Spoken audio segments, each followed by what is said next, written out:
تنالوا البر حتى تنفقوا مما تحبون وما تنفقوا من شيء فإن الله به عليم. كل الطعام كان حلا لبني إسرائيل إلا ما حرم إسرائيل على نفسه من قبل أن تنزل التوراة. قل فأتوا بالتوراة فاتلوها إن كنتم صادقين. فمن افترى على الله الكذب من بعد ذلك فأولئك هم الظالمون. قل صدق الله فاتبعوا ملة إبراهيم حنيفا وما كان من المشركين. إن أول بيت وضع للناس للذي ببكة مباركا وهدى للعالمين. فيه آيات بينات مقام إبراهيم ومن دخله كان آمنا ولله على الناس حج البيت من استطاع إليه سبيلا ومن كفر فإن الله غني عن العالمين. قل يا أهل الكتاب لم تكفرون بآيات الله والله شهيد على ما تعملون. قل يا أهل الكتاب لم تصدون عن سبيل الله من آمن تبغونها عوجا وأنتم شهداء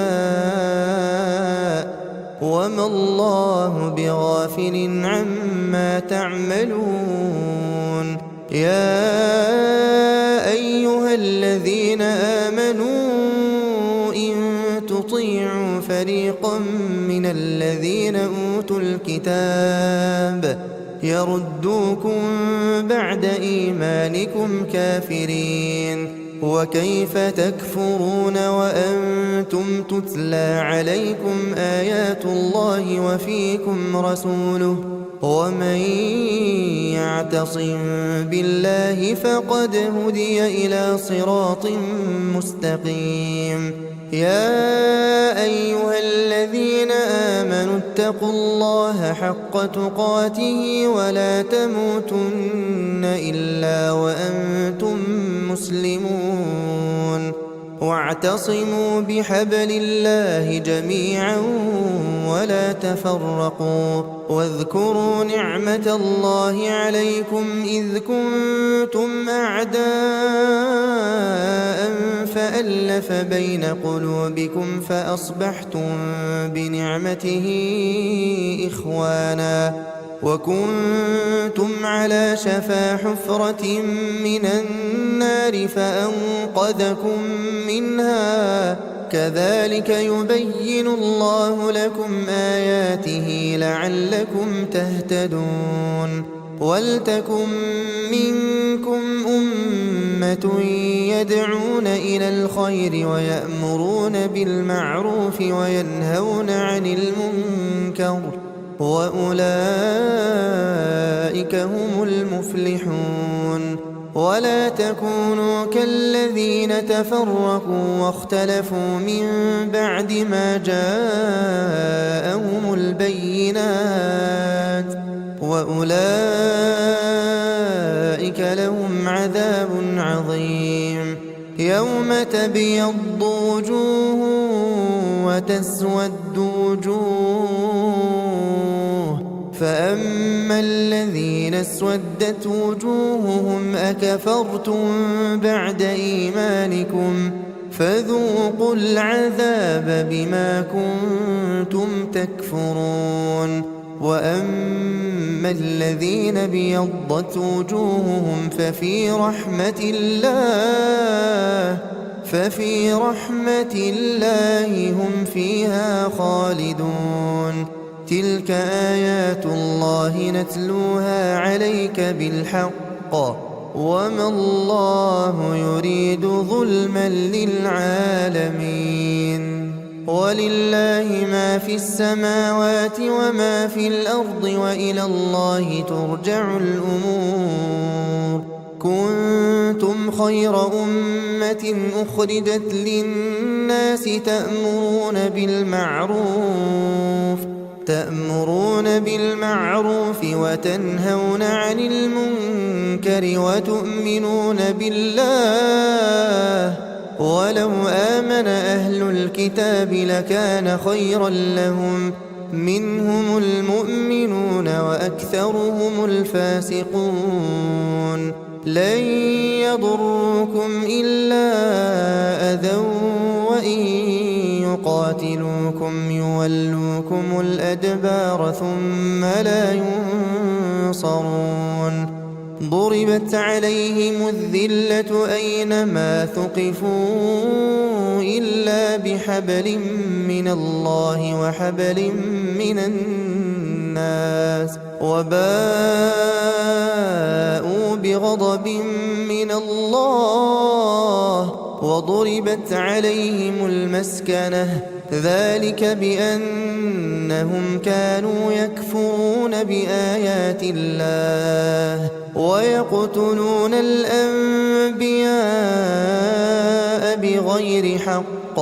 ذلك بما عصوا وكانوا يعتدون ليسوا سواء من أهل الكتاب أمة قائمة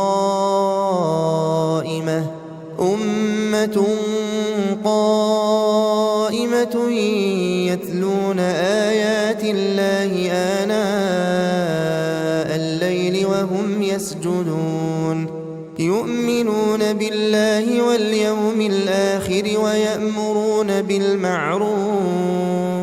ويأمرون بالمعروف وينهون عن المنكر ويسارعون في الخيرات وأولئك من الصالحين وما يفعلوا من خير فلن يكفروه والله عليم بالمتقين إن الذين كفروا لن تغني عنهم أموالهم ولا أولادهم من الله شيئا وأولئك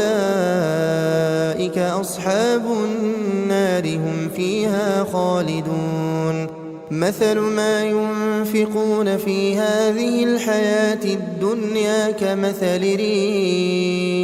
كمثل ريح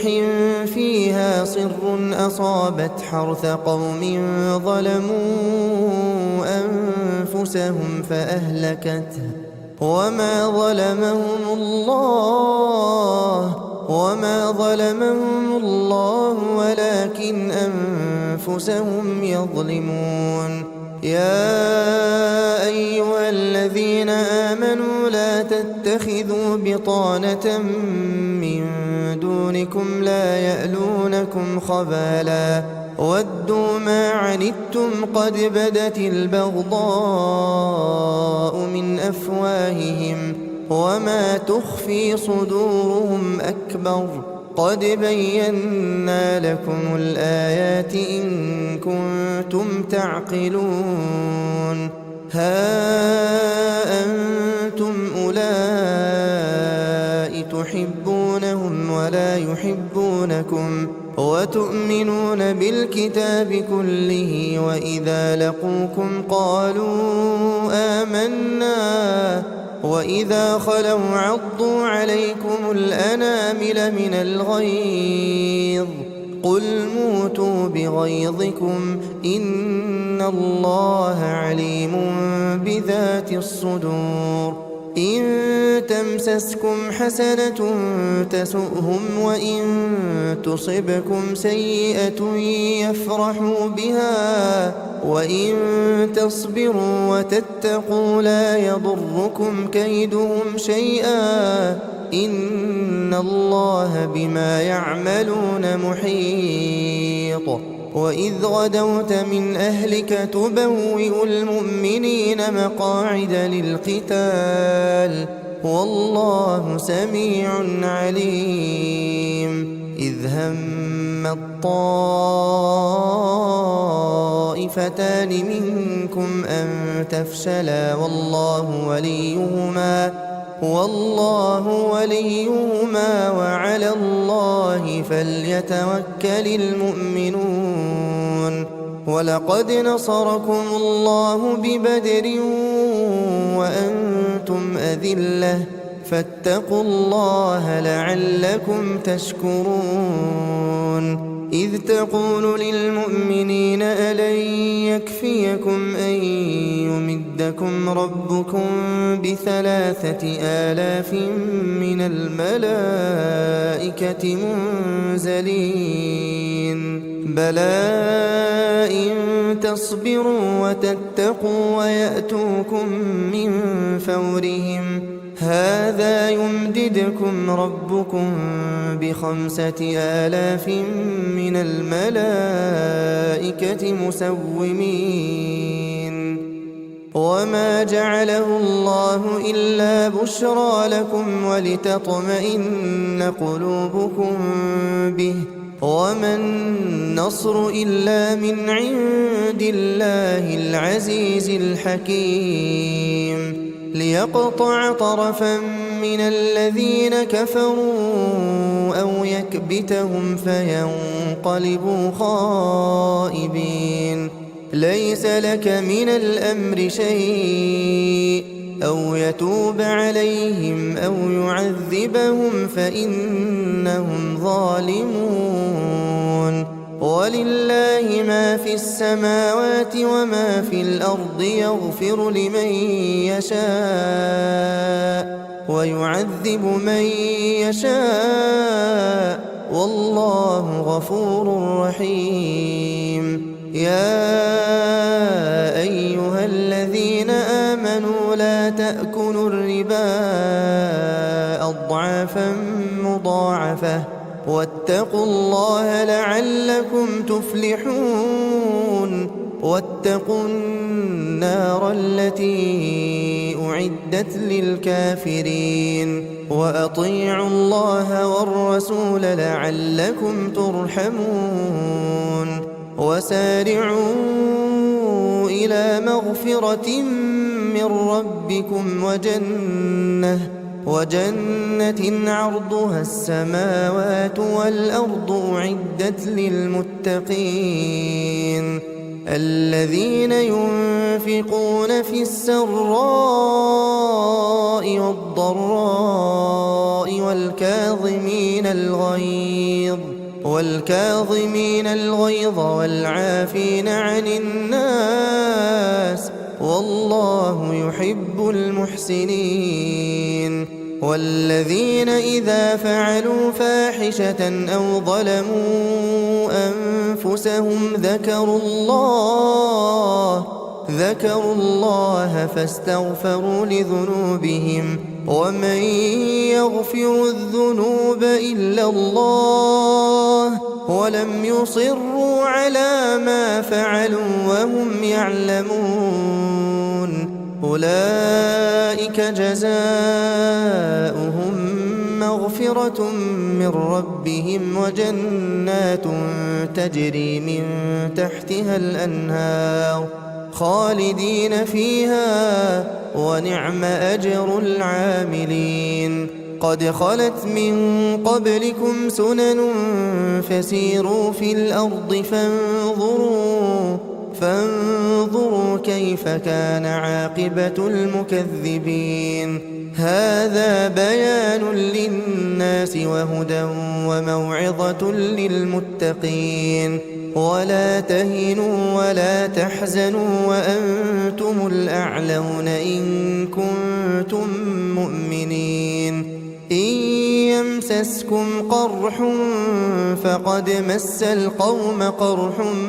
مثله وتلك الأيام نداولها بين الناس وليعلم الله الذين آمنوا ويتخذ منكم شهداء والله لا يحب الظالمين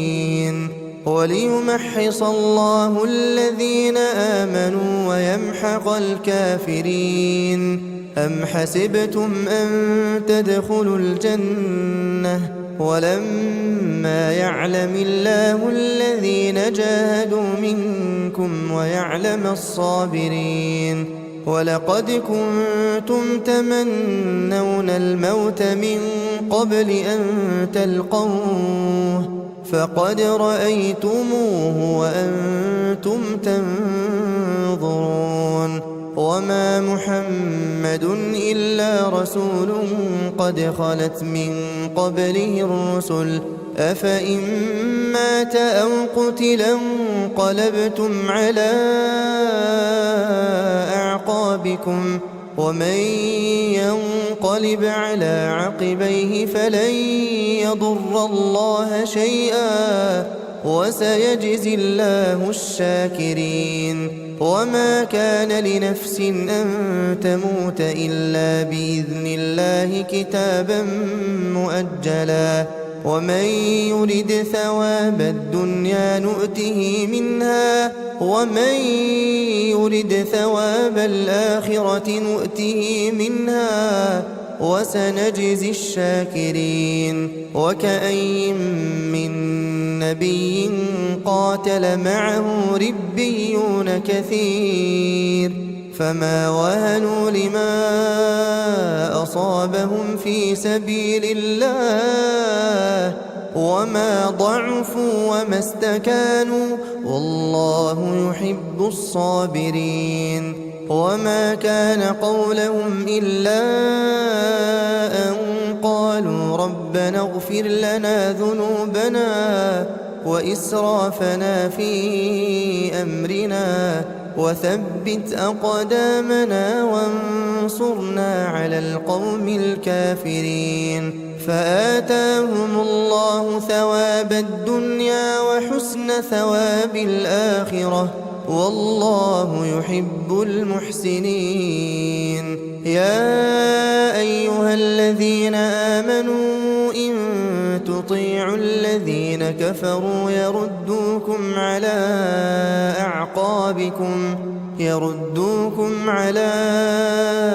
أعقابكم فتنقلبوا خاسرين بل الله مولاكم وهو خير الناصرين سنلقي في قلوب الذين كفروا الرعب بما أشركوا بالله ما لم ينزل به سلطانا ومأواهم النار وبئس مثوى الظالمين ولقد صدقكم الله وعده إذ تحسونهم بإذنه حتى إذا فشلتم وتنازعتم في الأمر وعصيتم من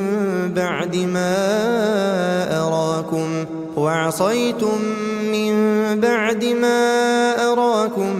ما تحبون منكم من يريد الدنيا ومنكم من يريد الآخرة ثم صرفكم عنهم ليبتليكم ولقد عفا عنكم والله ذو فضل على المؤمنين إذ تصعدون ولا تلوون على أحد والرسول يدعوكم في أخراكم فأثابكم غما بغم لكي لا تحزنوا على ما فاتكم ولا ما أصابكم والله خبير بما تعملون ثم أنزل عليكم من بعد الغم أمنة نعاسا يغشى طائفة منكم وطائفة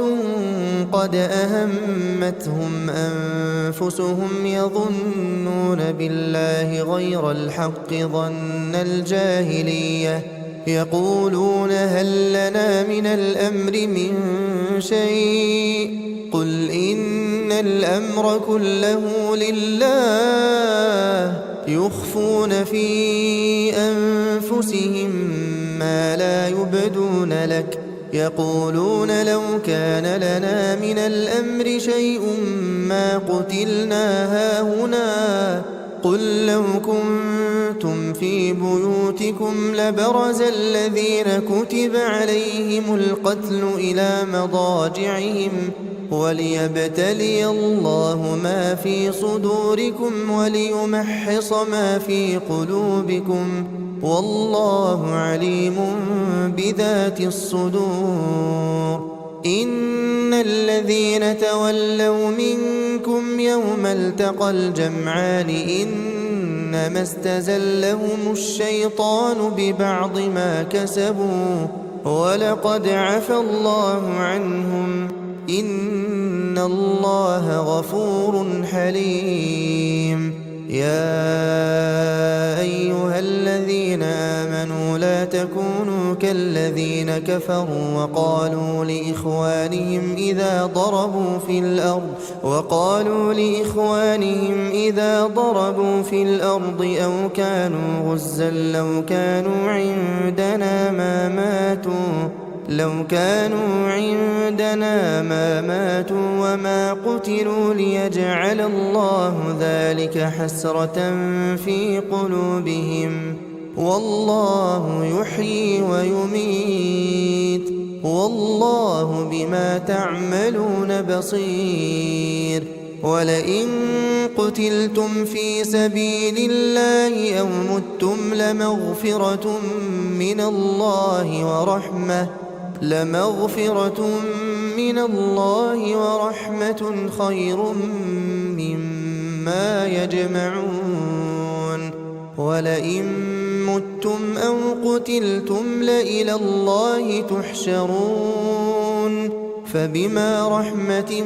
من الله لنت لهم ولو كنت فظا غليظ القلب لانفضوا من حولك فاعف عنهم واستغفر لهم وشاورهم في الأمر فإذا عزمت فتوكل على الله إن الله يحب المتوكلين إن ينصركم الله فلا غالب لكم وإن يخذلكم فمن ذا الذي ينصركم من بعده وعلى الله فليتوكل المؤمنون وما كان لنبي أن يغل ومن يغلل يأت بما غل يوم القيامة ثم توفى كل نفس ما كسبت وهم لا يظلمون أفمن اتبع رضوان الله كمن باء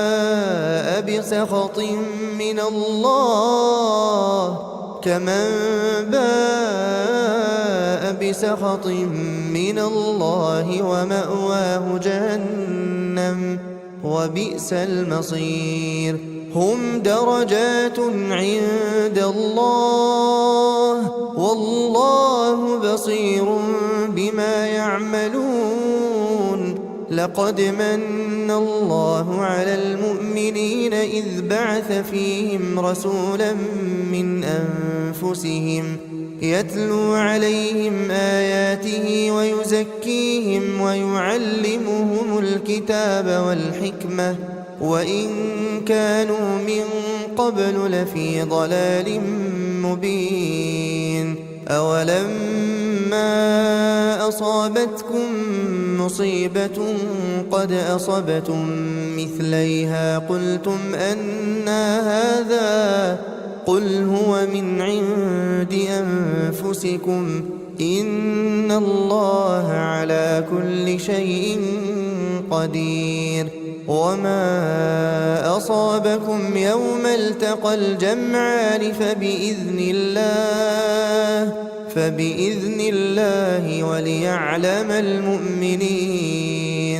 وليعلم الذين نافقوا وقيل لهم تعالوا قاتلوا في سبيل الله أو ادفعوا قالوا لو نعلم قتالا لاتبعناكم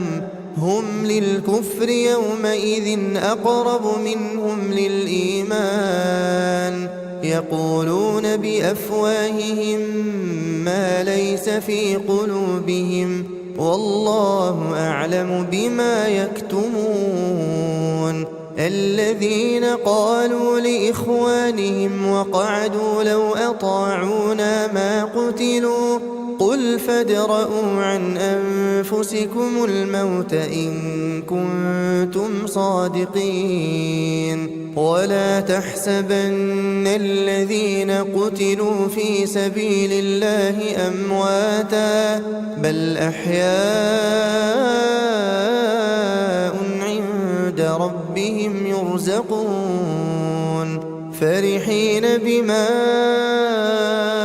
آتاهم الله من فضله ويستبشرون بالذين لم يلحقوا بهم من خلفهم ألا خوف عليهم ولا هم يحزنون يستبشرون بنعمة من الله وفضل وأن الله لا يضيع أجر المؤمنين الذين استجابوا لله والرسول من بعد ما أصابهم القرح للذين أحسنوا منهم واتقوا أجر عظيم الذين قال لهم الناس إن الناس قد جمعوا لكم فاخشوهم فزادهم إيمانا وقالوا حسبنا الله ونعم الوكيل فانقلبوا بنعمة من الله وفضل لم يمسسهم سوء واتبعوا رضوان الله والله ذو فضل عظيم إنما ذلكم الشيطان يخوف أولياءه فلا تخافوهم وخافون إن كنتم مؤمنين ولا يحزنك الذين يسارعون في الكفر إنهم لن يضروا الله شيئا يريد الله ألا يجعل لهم حظا في الآخرة ولهم عذاب عظيم إن الذين اشتروا الكفر بالإيمان لن يضروا الله شيئا ولهم عذاب أليم ولا يحسبن الذين كفروا أنما نملي لهم خير لأنفسهم إنما نملي لهم ليزدادوا إثما ولهم عذاب مهين ما كان الله ليذر المؤمنين على ما أنتم عليه حتى يميز الخبيث من الطيب وما كان الله ليطلعكم على الغيب ولكن الله يجتبي من رسله من يشاء فآمنوا بالله ورسله وإن تؤمنوا وتتقوا فلكم أجر عظيم ولا يحسبن الذين يبخلون بما آتاهم الله من فضله هو خيرا لهم بل هو شر لهم سيطوقون ما بخلوا به يوم القيامة ولله ميراث السماوات والأرض والله بما تعملون خبير لقد سمع الله قول الذين قالوا إن الله فقير ونحن أغنياء سنكتب ما قالوا وقتلهم الأنبياء بغير حق ونقول ذوقوا عذاب الحريق ذلك بما قدمت أيديكم وأن الله ليس بظلام للعبيد الذين قالوا إن الله عهد إلينا ألا نؤمن لرسول حتى يأتينا بقربان تأكله النار قل قد جاءكم رسل من قبلي بالبينات وبالذي قلتم فلم قتلتموهم إن كنتم صادقين فإن كذبوك فقد كذب رسل من قبلك جاءوا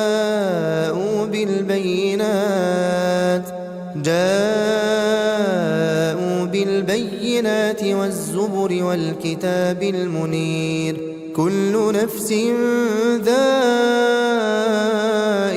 الموت وإنما توفون أجوركم يوم القيامة فمن زحزح عن النار وأدخل الجنة فقد فاز وما الحياة الدنيا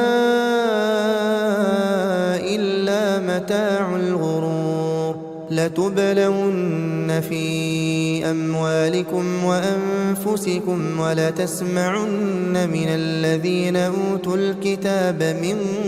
قبلكم ومن الذين أشركوا أذى كثيرا وإن تصبروا وتتقوا فإن ذلك من عزم الأمور وإذ أخذ الله ميثاق الذين أوتوا الكتاب لتبيننه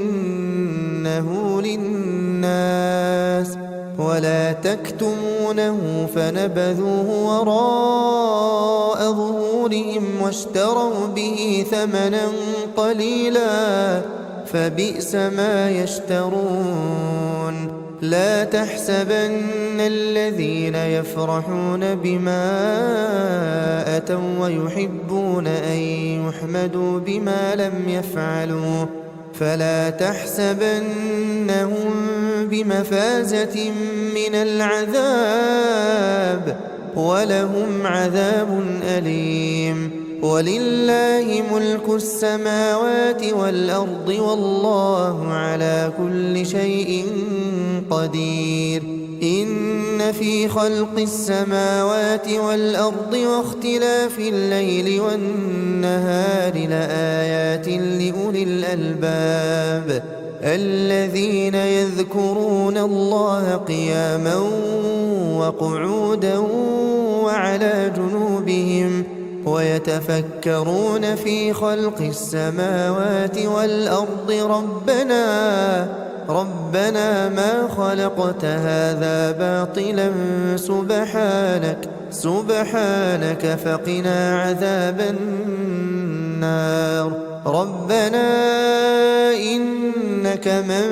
تدخل النار فقد أخزيته وما للظالمين من أنصار ربنا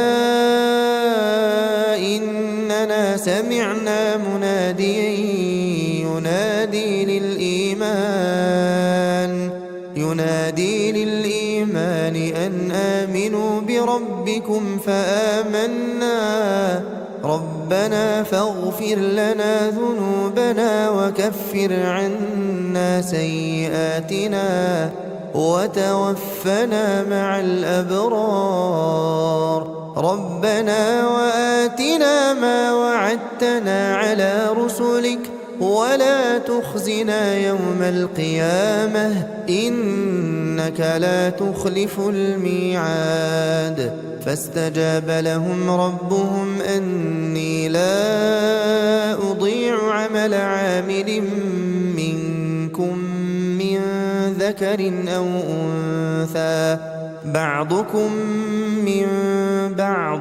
فالذين هاجروا وأخرجوا من ديارهم وأوذوا في سبيلي وقاتلوا وقتلوا لأكفرن عنهم سيئاتهم ولأدخلنهم جنات تجري من تحتها الأنهار ثوابا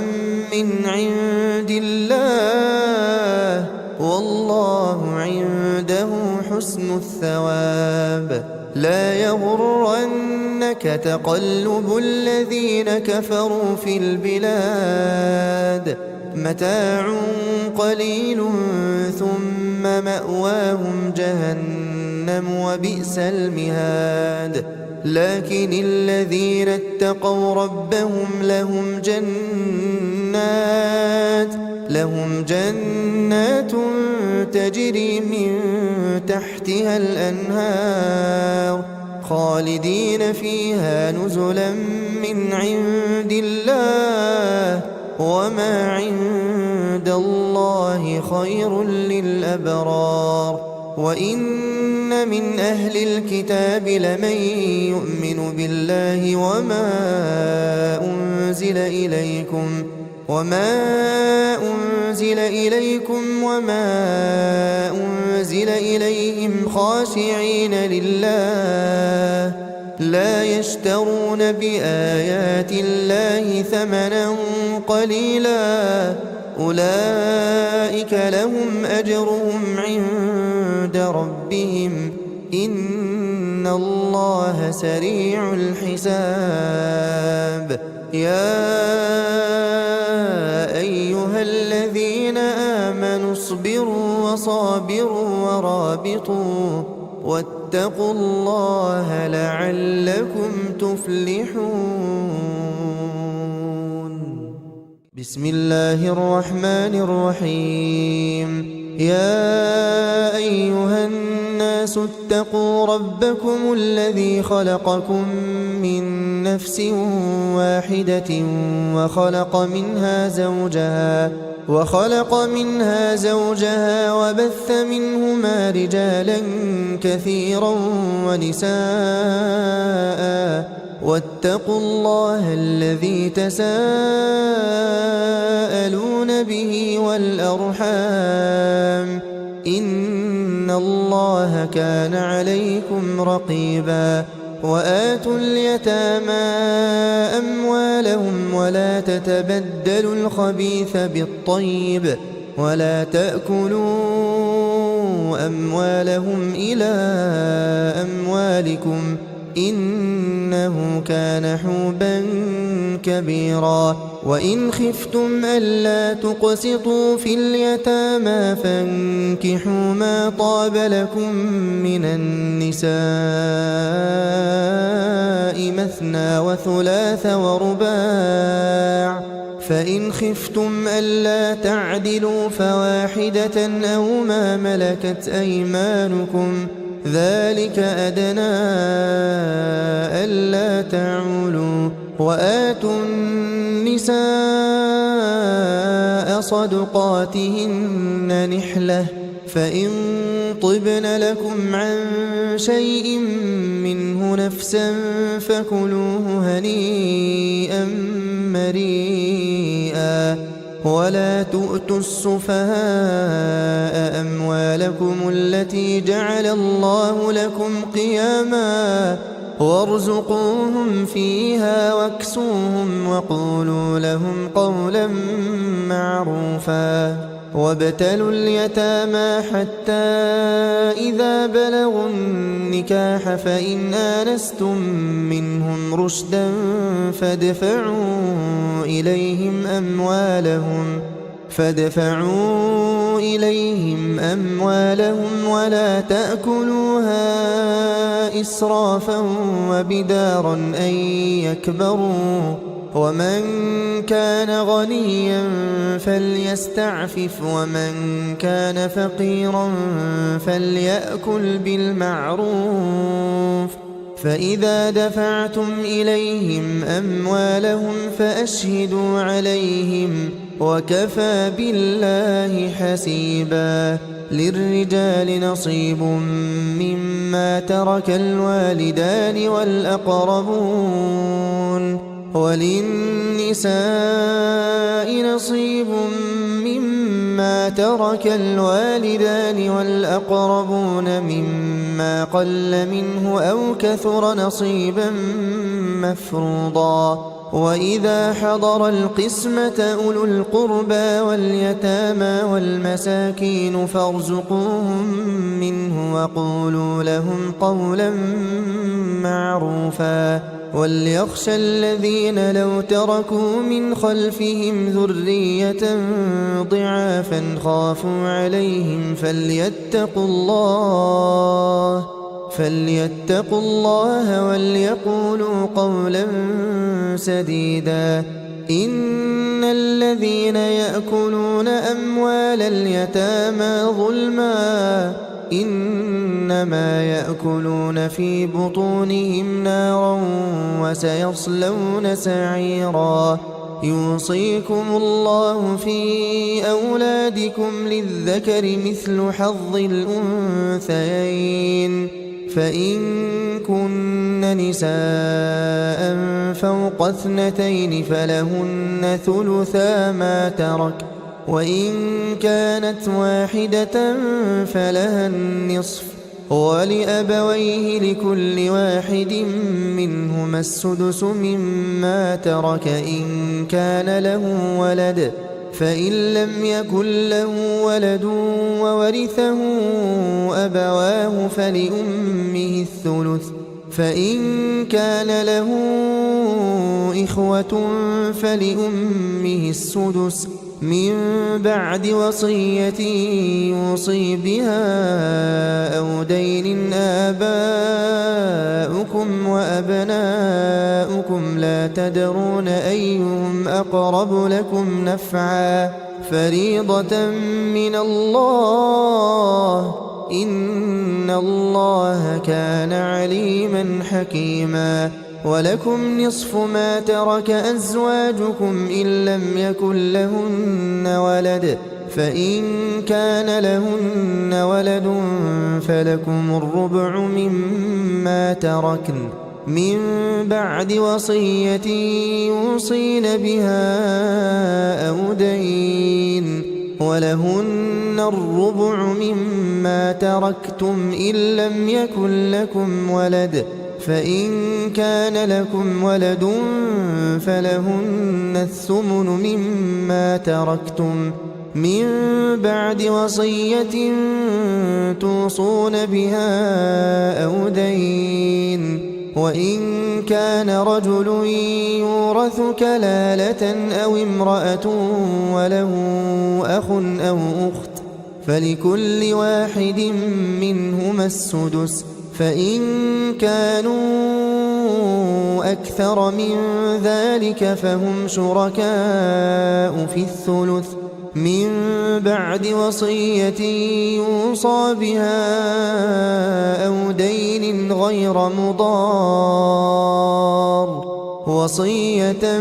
من الله والله عليم حليم. تلك حدود الله ومن يطع الله ورسوله يدخله جنات تجري من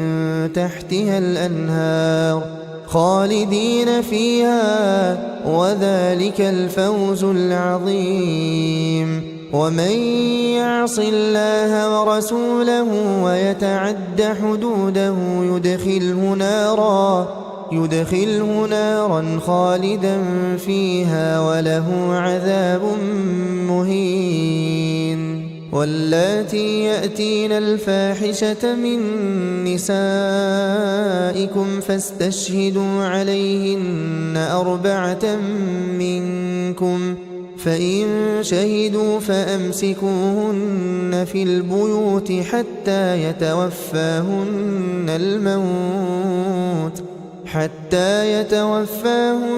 الموت أو يجعل الله لهن سبيلا. واللذان يأتيانها منكم فآذوهما فإن تابا وأصلحا فأعرضوا عنهما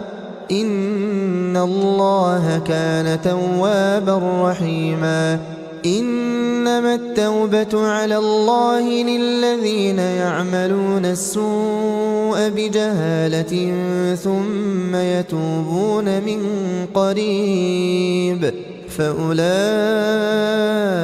يتوب الله عليهم وكان الله عليما حكيما وليست التوبة للذين يعملون السيئات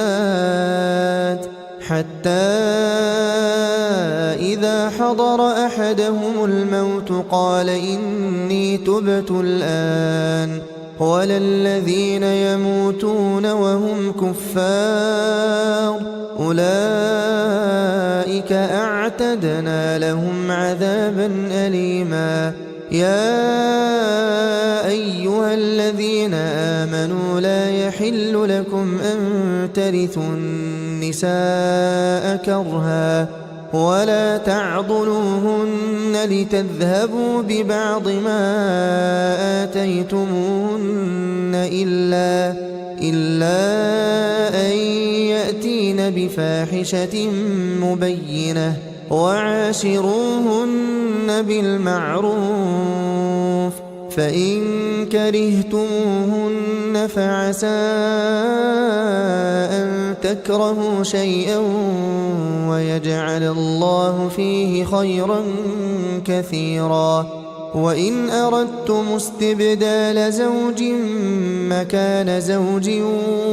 وآتيتم إحداهن قنطارا فلا تأخذوا منه شيئا أتأخذونه بهتانا وإثما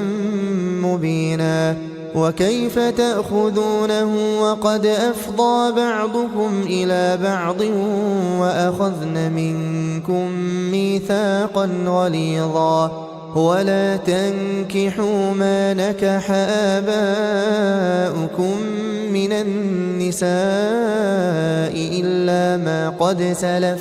إنه كان فاحشة ومقتا وساء سبيلا حرمت عليكم أمهاتكم وبناتكم وأخواتكم وعماتكم وخالاتكم وبنات الأخ وبنات الأخت وأمهاتكم اللاتي أرضعنكم وأخواتكم من الرضاعة وأمهات نسائكم وربائبكم اللاتي في حجوركم من نسائكم اللاتي دخلتم بهن فإن لم تكونوا دخلتم بهن فلا جناح عليكم وحلائل أبنائكم الذين من أصلابكم وأن تجمعوا بين الأختين إلا ما قد سلف إن الله كان غفورا رحيما